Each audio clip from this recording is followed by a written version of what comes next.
Welcome back, guys. So after we got our seals in here, if you watched the other video, that was kind of the hardest part so far anyway. Now I think the easiest part is ahead is we're going to put it all back together. Try to do all this in one video. That means there's going to be a lot of fast motion and chipmunk noises along the way. I don't want to bore you with a lot of the details. I'll try to pause and stop and slow it down where things are important. But let's go ahead and get started. So the first thing we're going to do is we're going to have to put this head back on. Very easy thing. We've got our brand new gasket right here, and it's only going to go on one way. Put that over the piston.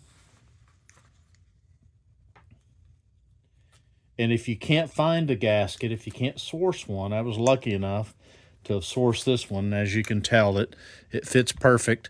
If you can't find one, you can source, or you can make one. You can make it out of your own gasket material. This one's pretty thick. The other thing you can do is you can make thinner gaskets if you want to increase the compression in your cylinder, but that's a subject for another day.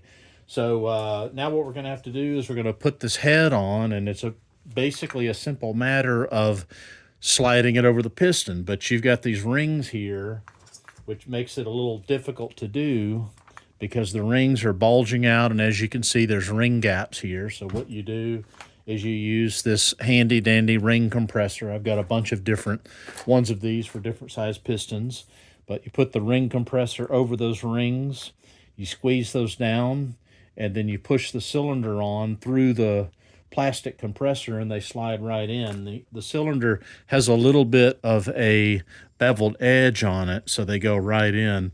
A lot of times you can actually just work it in with your fingers, but I'm just going to show you how to use the tool. So I've already cleaned all this stuff out. We're going to put a little bit of two-stroke oil in here. Go ahead and lube the inside of the cylinder a little bit. Doesn't take a whole lot. And it already had two-stroke oil in it because whenever I take apart any engine like this, these cylinders are steel. They will rust.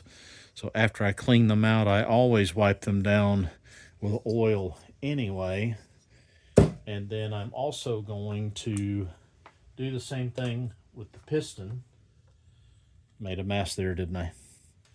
Then we're going to orient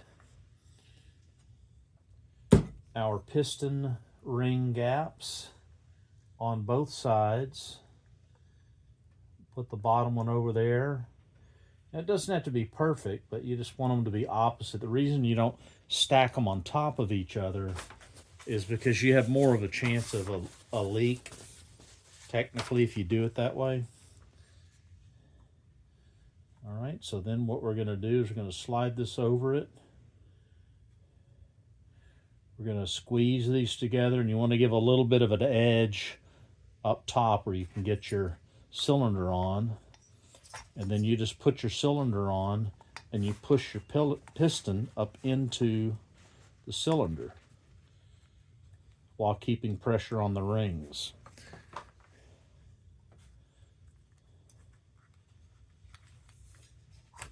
Just like that. And then we will slide it down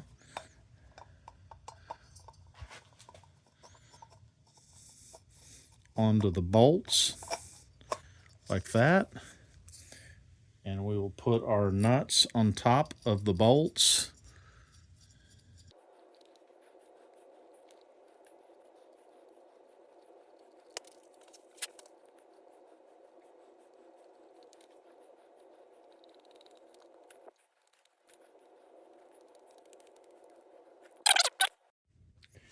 So now we're going to put the carburetor on, flip this over. There's our pulse hole. Remember, we don't want to lose track of that. These are the closest gaskets that I could find. They are for Tecumseh. They're very, very close.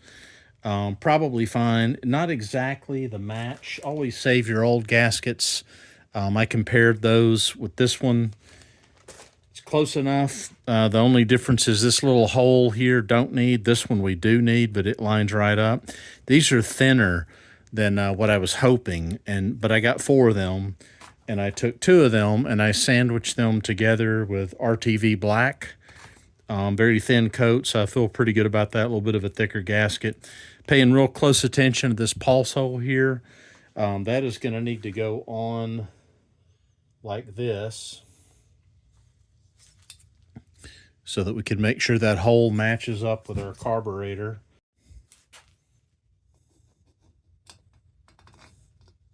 Push this.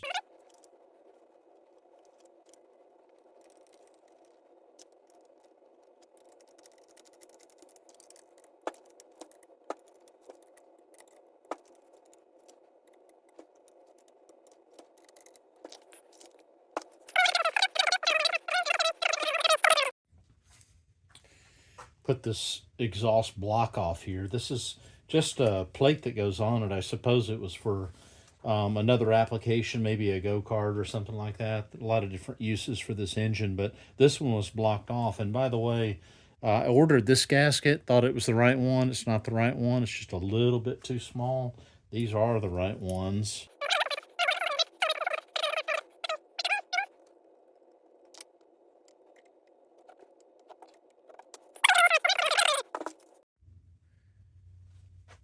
Always good to chase the threads out here with a tap. Then we're going to go put this thing on here.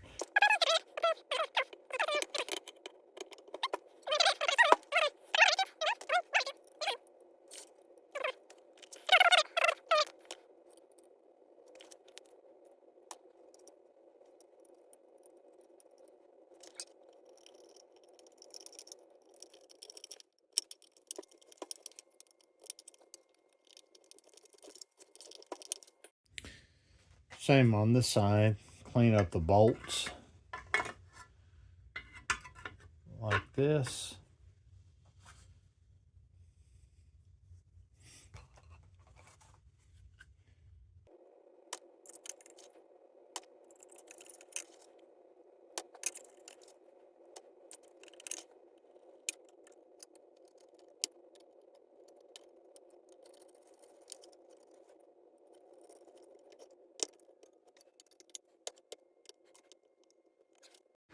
We're ready to put back on the ignition coil, which is here. This has points inside of this.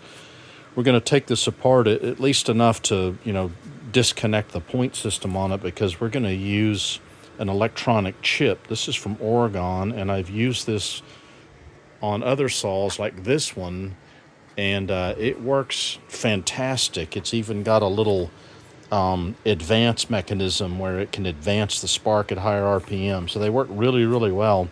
So we're going to put that in here somehow, somewhere, and then we're going to put that back on, and then we'll put our magneto flywheel on. Took the condenser and points and everything out of here and just separated those to get them out of the way.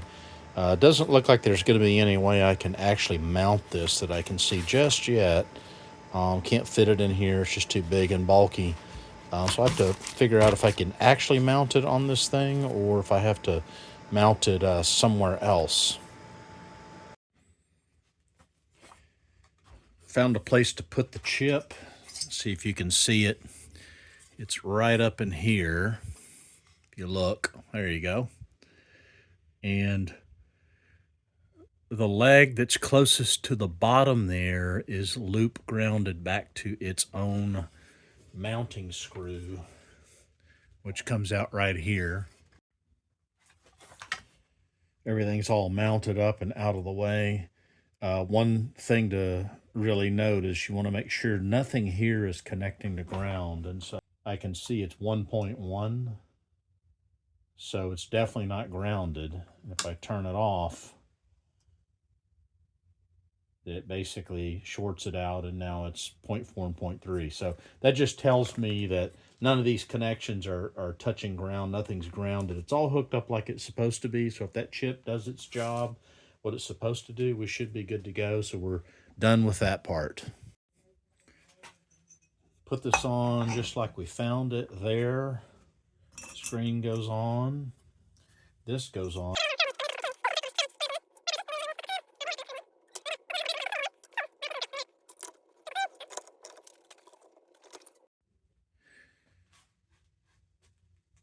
All right, so now for the moment of truth here, just to test this before we go too much further. What I've done is I've taken the spark plug out and I have clamped it with an ordinary wood clamp. I'm just grounding the spark plug, to the rest of the engine so I can see the electrodes here. We're looking for a spark right here. Make sure I get it on the right way. Yep, that's the right way. And I'm going to just wrap it around a couple of times here.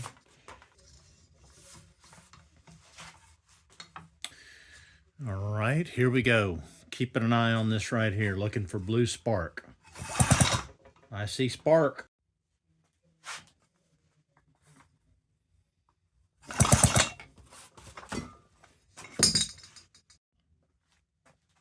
Next thing we're looking at is the gas tank, and I thought I was just going to reuse everything that was in here, but I ended up fiddling around with it and pulling on it, and broke off the hose in here with the filter, which kind of tells me that it was probably needs to be replaced anyway. So that's going to be a little bit complicated, I think, because we got to unscrew this fitting and put that in here, but I think we have everything we need.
Getting ready to put the tank on here. We've got our, you can see it in there, this yellow Tygon, a little tight to get to. Again, you got to heat it up with a heat gun or something to make that go on. And then we are going to put this on, and we are going to have to do the same thing. We're going to have to heat that up and slap that on there. Going to put the clutch side back on. There's a what's called a Woodruff key. It looks like this little half moon thing. I actually lost the original one. It's on the floor here somewhere. But it goes into this slot right there. And you have to put it in there round side facing the shaft. And it just needs to go in there just so. If it's too high on one side, it's going to not slide down. Sometimes they're a little bit tricky. Taking note of the slot here.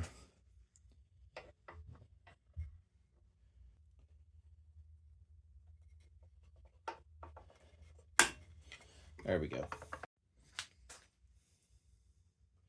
Going to put just a little bit of grease around the shaft. You want to be real careful with no oil and stuff like that slinging around on the inside of these, or your clutches won't grip. This is not a needle bearing. This is just an ordinary, looks to be a copper bearing.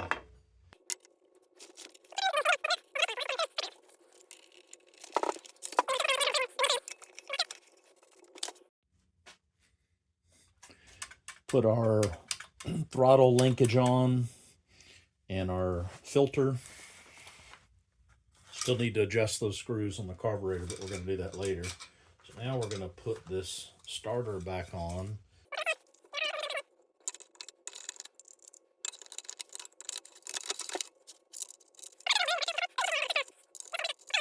Especially the orientation of those cleats. They went in just like they came out. So nothing should have changed. But we just want to make sure.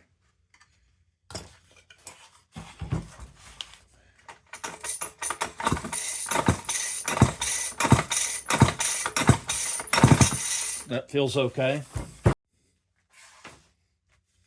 Put the bar back on. Figure out which way it goes first. I see there's 2 holes there. Something like that. I did have to make one of those, but I got it fixed, and so now our starter works really good. So we are going to put some pre-mixed gas in it, and these older saws had a different mixture. Newer saws these days usually use like a 50-to-1 here, but we're not going to use that.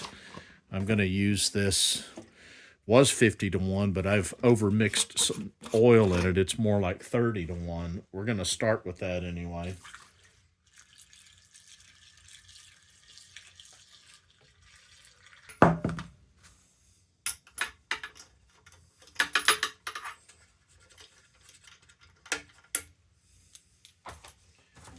Hopefully I have a few drops left back in here that I can use for this.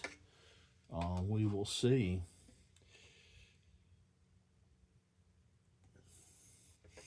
Got a little bit in there, maybe.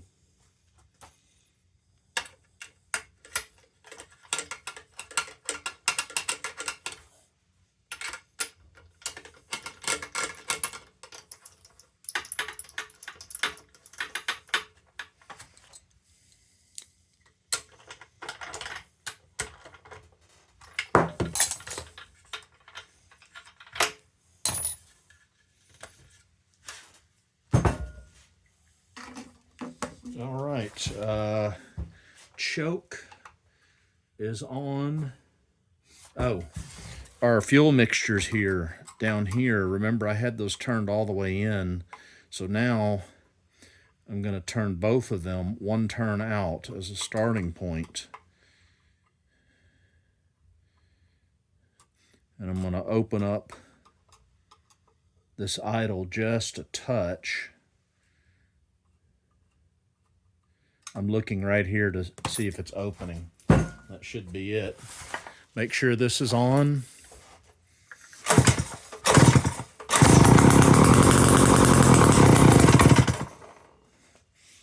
That was just the gas that was inside here. What we want to do is make sure we're pulling gas down through into the carburetor.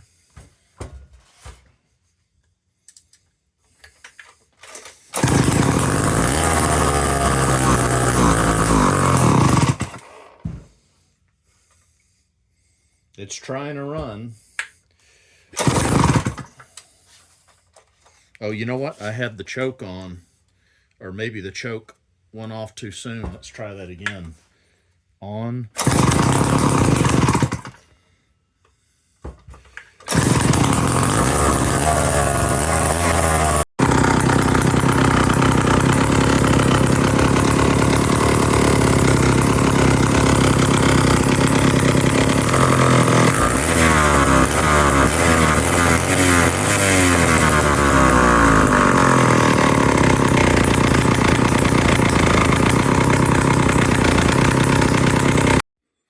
Pretty happy with the way that ran for now. Still needs a little bit more tuning, of course, but we'll get to that later.